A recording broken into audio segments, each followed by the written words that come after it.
Vous avez vu dans cette vidéo comment fonctionnait un haut-parleur. Le signal électrique variable qui est mis à l'entrée du haut-parleur fait vibrer la membrane du haut-parleur, ce qui crée un son. Et nous, ce qui nous intéresse ici, c'est de voir comment vibre cette membrane en fonction du signal électrique à l'entrée. Et nous allons regarder à quelle fréquence elle vibre compte tenu de la fréquence du signal à l'entrée. Mais tout d'abord, il faut comprendre le signal électrique qui est mis à l'entrée et comprendre aussi la notion de fréquence. Alors, on va étudier les différents signaux. Ici, j'ai un générateur qui va délivrer un signal sinusoïdal, ici. Et je vais faire varier les fréquences. Je l'ai mis ici sur 1, je suis sur le x1, 1 Hz. Après, je ferai x10, x100, x1000, x10 000, x100 000, x 1 méga, c'est-à-dire 1 million. Et on va observer le signal ici. Dans la deuxième partie de cette vidéo, j'enverrai ce signal électrique à l'entrée d'un haut-parleur et on étudiera les vibrations de la membrane du haut-parleur et on fera des mesures. Alors verticalement, c'est la tension. Horizontalement, c'est le temps. Ici, on a choisi un calibre 0,5 secondes par division. C'est-à-dire que il fait une division, c'est tout ça, en 0,5 secondes. En une demi-seconde, il fait un carreau. Verticalement, c'est 0,05 volts, c'est-à-dire un carreau correspond à 0,05 volts. On peut changer l'amplitude du signal et là, je vais diminuer ici. Je suis sur le calibre 0,5 volts par division, c'est-à-dire quand il monte d'un carreau comme ça, on dit aussi une division, c'est pour une tension de 0,5 volts. 0,5 volts pour une division, un carreau, verticalement. Et horizontalement, on est toujours à 0,5 secondes par division. Donc là, x1 Hz, x10. Alors là, le signal est très rapide, il faut changer la base, ici. Et on va diminuer. Voilà le signal. Donc là, on est sur du 5 volts par division. Et on est ici à du 20 millisecondes par division. Donc une division, ici un carreau en 20 millisecondes. Vous voyez, le signal est plus rapide. Je multiplie par 10, 100 Hz. Voilà, je rechange la base de temps. Cette fois-ci, on est avec 2 millisecondes par division, c'est-à-dire un carreau, c'est 2 millisecondes. Fois 1000, voilà, fois 10 000. Là, on voit qu'il faut encore changer la base de temps. Cette fois-ci, un carreau est de 20 microsecondes. Un carreau ici est de 20 microsecondes. Donc, on voit que le signal est beaucoup plus rapide. Je poursuis, encore plus rapide. Et à nouveau, on rechange. Et là, on est à 0,5 microsecondes par division. Donc, un signal extrêmement rapide. Donc, plus la fréquence augmente, plus le signal varie rapidement. Ici, nous avons un signal périodique qui se répète à intervalles de temps réguliers. Alors, tout d'abord, la forme est une forme sinusoïdale. C'est la sortie du générateur qu'on a choisi. Et on va dessiner un motif. Ce motif-là, par exemple, avec lui, on peut reproduire toute la courbe. On peut décrire toute la courbe comme ceci, successivement, etc. On peut aussi choisir un autre motif, par exemple d'un maximum à l'autre maximum, ici. Voici le motif. Et la durée de ce motif s'appelle la période. C'est un phénomène périodique d'une durée, ici, qu'on appelle la période. On peut choisir aussi un autre endroit, un autre motif. On peut prendre un minimum à un autre minimum, ici, et on aura toujours la même période. Voilà. Ou alors, on part de 0 à l'autre 0. Alors, il faut prendre une alternance négative, une alternance positive. Sinon, on n'a qu'une demi-période ici pour avoir la période totale. Voilà, voilà l'élément qui se répète, qu'on appelle le motif.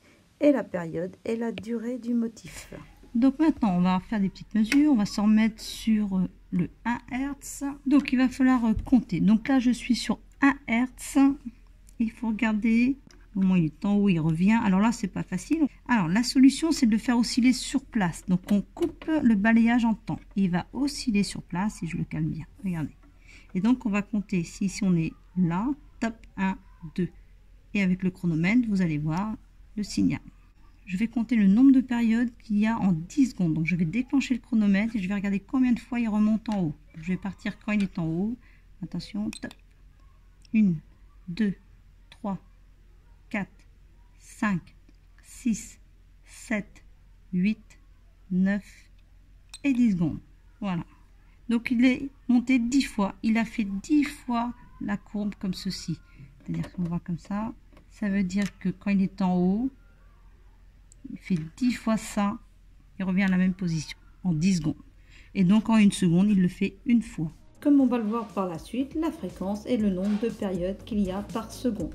Et maintenant, on envoie ce même signal à l'entrée d'un haut-parleur et on va regarder comment vibre la membrane. Et la fréquence est bien réglée à 1 Hz. Vous voyez la membrane vibrer et on va compter combien d'allers-retours il y a en 10 secondes. Attention, ça va démarrer quand la membrane est vers nous. Attention. 1, 2, 3, 4, 5, 6, 7, 8, 9, 10. Et la membrane est revenue 10 fois vers nous, donc 10 allers-retours. Donc à la fréquence de 1 Hz qui fait une période par seconde. Et la membrane a vibré à la même fréquence, un aller-retour par seconde. On vérifie à nouveau pour une autre fréquence. Maintenant, si on se met sur 1,5 Hz, tac, voilà. Vous avez sous, tac. Donc là, on est sur 0,5 secondes pour une division. Donc on peut regarder combien de temps il met pour remonter en haut. Et maintenant on peut recouper la base de temps et le faire osciller sur place. On va déclencher en haut sur 10 secondes. Stop. Une fois, 2 fois, 3 fois, 4 fois, 5 fois et à 5 fois 10 secondes si vous avez vu. Et on met ce signal électrique d'1 Hz au bornes du haut-parleur et on va à nouveau voir les vibrations du haut-parleur. On va à nouveau compter les allers-retours en 10 secondes et je commence quand ça vient vers moi. Attention, top, c'est vers moi. Un aller-retour, 2 allers-retours, 3, 4 et 5 en 10 secondes qui fait un aller-retour en 2 secondes à une fréquence d'1 Hz. La membrane a bien fait une demi-période par seconde et donc une période en 2 secondes. Et maintenant on fait 2 Hz, donc ça va être beaucoup plus rapide. Donc là il faut s'accrocher, on va essayer de faire 10 secondes, on va essayer de compter quand c'est en haut.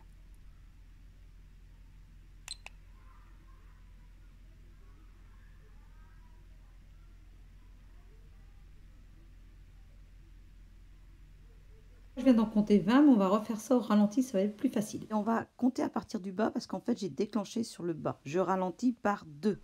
Et on va compter ensemble, attention.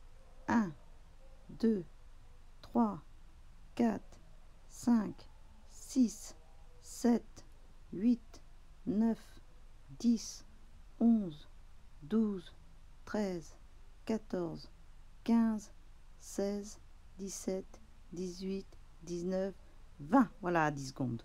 Et sinon, ce signal de 2 Hz, voilà, il décrit bien une sinusoïde. Maintenant, cette fréquence de 2 Hz, on va voir 2 périodes par seconde, c'est-à-dire 2 allers-retours par seconde. Donc en 10 secondes, on devrait en compter 20. On va faire juste sur 5 secondes, donc on devrait en compter 10. Je vous laisse les compter. Donc en 5 secondes, on compte 10 allers-retours.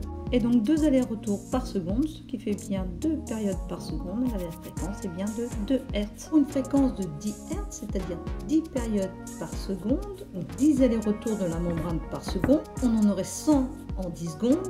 20 Hz, on aurait 20 périodes par seconde, donc 200 allers-retours en 10 secondes.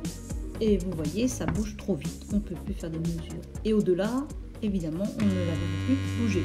Plus question de mesurer la fréquence de vibration de la membrane. Par contre, je choisis pour une fréquence de 10 000 Hz de vous montrer le signal. 10 000 Hz. Ici, on va changer de calibre. On est sur le calibre 20 microsecondes par division. Un carreau ici est de 20 microsecondes. On positionne un peu mieux, on va faire des mesures. Alors la fréquence étant de 10 000 Hz, le signal fait donc 10 000 périodes par seconde. Nous allons faire des mesures. Donc si on a 10 000 périodes par seconde, une période dure 1/10 millième de seconde, ce qui fait 0,0001 seconde, soit 0,1 milliseconde. Et nous allons vérifier ça. Donc voici une période, alors, le motif. Alors, le calibre horizontal utilisé de 20 microsecondes par division. Et maintenant, on va compter le nombre de divisions entre cette position-là et celle-ci. C'est parti. Nous vérifions. Alors, le nombre de divisions. Alors déjà, il faut savoir qu'il y a 5 petites divisions dans une division. Donc, chacune fait 0,2. Donc là, je pars d'ici. Ça fait 1 ici, 2 ici, 3, 4. Et 5, et on voit bien qu'il faut en rajouter une demi-petite division. Donc ça fait 5,1 divisions. Sachant que le calibre est de 20 microsecondes par division, on obtient 102 microsecondes.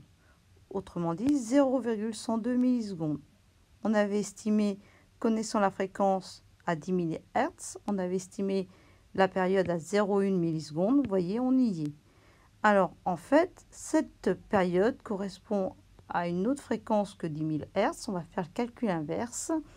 Donc, comme la période est l'inverse de la fréquence est aussi l'inverse de la période. Donc, pour avoir avec cette période-là la fréquence, on fait 1 sur la période, voilà ici, et on obtient 9803,9 Hz. Et vous voyez bien qu'ici, on avait le chiffre 1 ici, avec le coefficient 10 000, ce qui faisait 10 000 Hz. On comprend très bien qu'on n'a pas une précision très grande et qu'en fait, on était plutôt sur 9803,9 Hz. Dans cette vidéo, l'onde sonore émise par le haut-parleur est reçue par le microphone et j'étudie le signal en sortie du microphone. Vous avez aussi d'autres vidéos sur le son qui sont assez sympathiques où je vous montre que c'est une vibration de l'air. L'onde sonore se propage grâce à l'air et il peut se propager aussi dans les solides ou dans les liquides. Il suffit d'aller dans la playlist le son, et sinon je vous indique aussi 2 autres playlists sur d'autres thèmes qui sont abordés sur cette chaîne, le Labo Science.